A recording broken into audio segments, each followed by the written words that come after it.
Hello friends, कैसे हैं आप सब। आप सभी का आपके अपने YouTube channel sociology with Sangeeta में मैं संगीता स्वागत करती हूँ।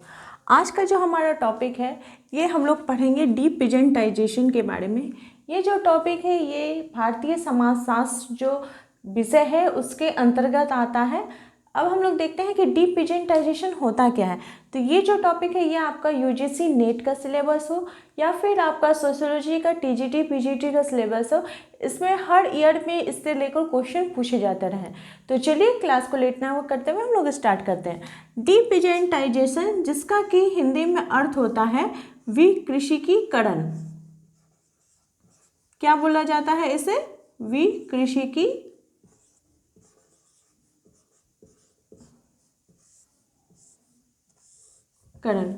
विकृषिकीकरण का तात्पर्य होता है, इसकी अगर परिभाषा के बारे में बात की जाए तो इसे हम कह सकते हैं जो कृषि की परंपराएं हैं, जो कृषि की परंपराएं हैं,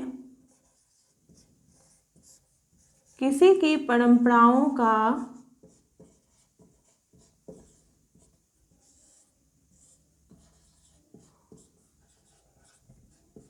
ह्रास होना,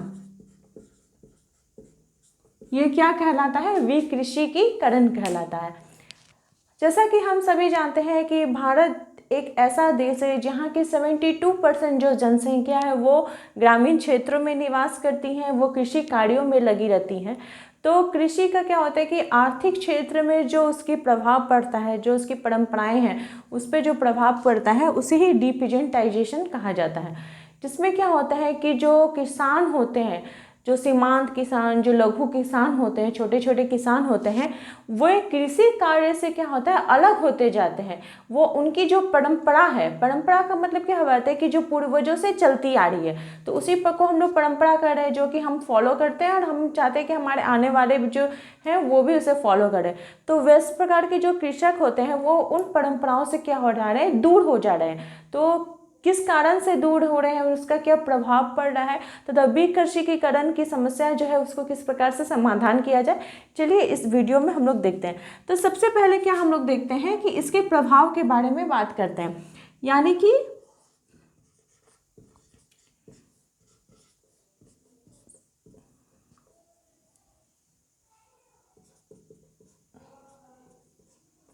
सबसे पहले हम लोग प्रभाव के बारे में बात ना करके इसके कारण के बारे में बात करते हैं कि किस कारण से होता है।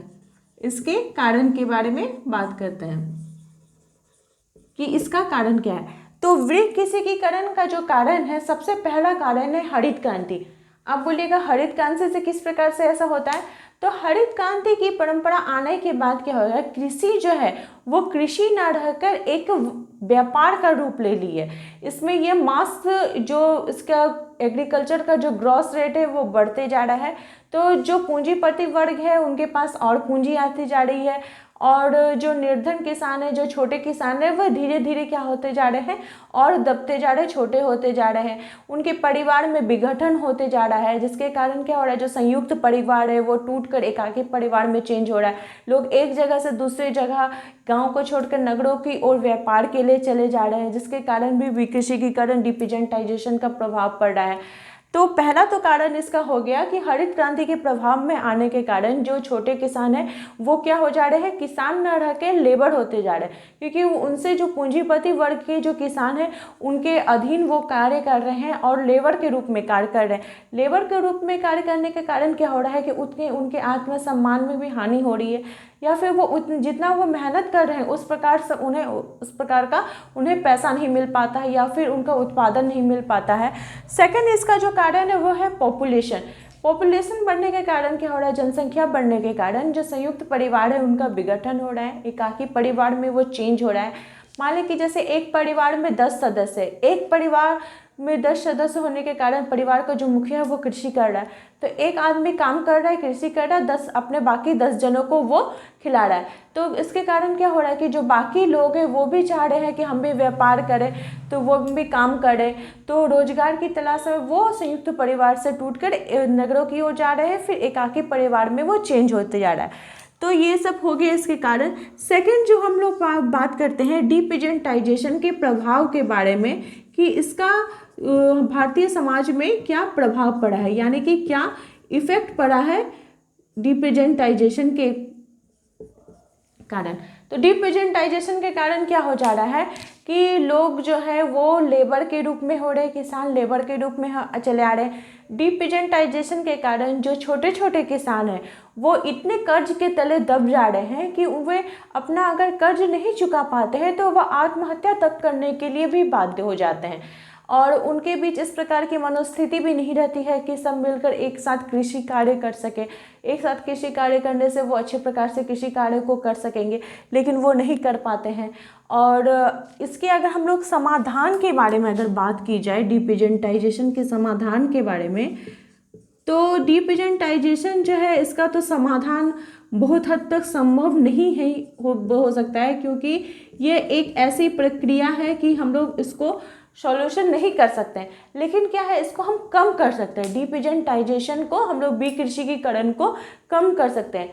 तो कैसे कर सकते हैं? तो लोगों को जागरूक करके, लोगों को कृषि के प्रति जागरूक करके कि आप दूसरे क्षेत्र में जो आप रोजगार कर रहे हैं, पढ़ाई कर रहे हैं, तो एग्रीकल्चर को बढ़ावा देना होगा।